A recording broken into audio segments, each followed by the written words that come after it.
ये एक मध्य प्रदेश के भोपाल में रहने वाले तीन दोस्त राजन, लक्की और यश रेल से जबलपुर जा रहे थे।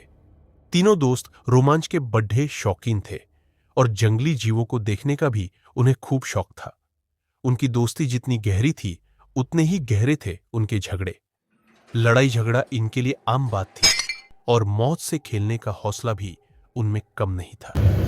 जबलपुर से कुछ दूरी पर पड़ने वाले कान्हा राष्ट्रीय उद्यान में जंगल सफारी करने का इनका प्लान था। सफर के दौरान रेल में वे जोर जोर से हंसते बोलते और मस्ती कर रहे थे। इसी बीच एक कम उम्र का किन्नर उनकी बोगी में आया, तालियां बजाते हुए दुआएं देने लगा और पैसे मांगने लगा। पहले तो तीनों ने उसे नजरअंदाज किया, फिर गुस्से में डांटने लगे, लेकिन वो किन्नर और जोर से तालियां बजाने लगा। गुस्से में आकर राजन ने खड़े होकर उसे जोरदार थप्पड़ मारा। थप्पड़ की आवाज इतनी तेज थी कि पूरा डिब्बा सन्न रह गया। कानों में सनसनाहट भर जाने से किन्नर बेकाबू हो गया और उसने गुस्से में आकर राजन के बाजू पर काट लिया। खून निकलने लगा। वो तुरंत भागा और चलते ट्रेन से कूद पड़ा। गुस्से में तीनों दोस्त भी उसके पीछे कूद गए। उस्ताद किन्नर का प्रवेश वो किन्नर भागकर एक बरगद के पेड़ के नीचे बैठ गया और जोर से हंसने लगा। यश ने उसकी गर्दन पकड़ने के लिए हाथ बढ़ाया ही था कि अचानक उसे लगा जैसे किसी ने पीछे से उसकी शर्ट का कॉलर दबोच लिया हो। तीनों ने पीछे मुड़कर देखा। एक लंबा तगड़ा पूरे श्रृंगार से सजा लाल आंखों वाला किन्नर खड़ा था। उसकी आंखें अंगारे की तरह दहक रही थीं।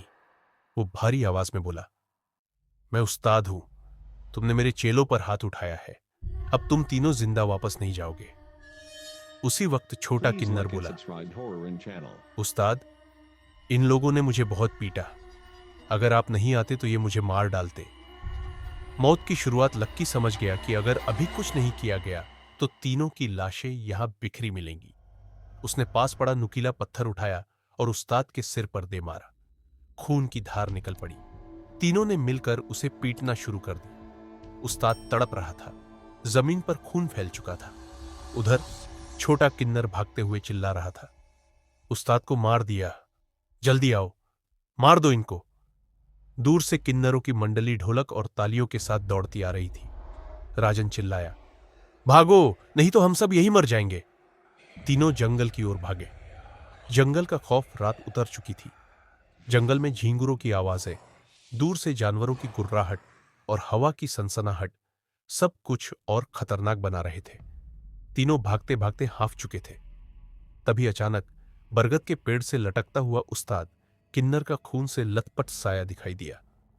राजन ने कांपते हुए कहा, ये तो मर चुका था ना। साया जोर से हंसा और बोला, अब मेरी आत्मा का जंगल है, ये एक एक कर सबकी बलि चढ़ेगी।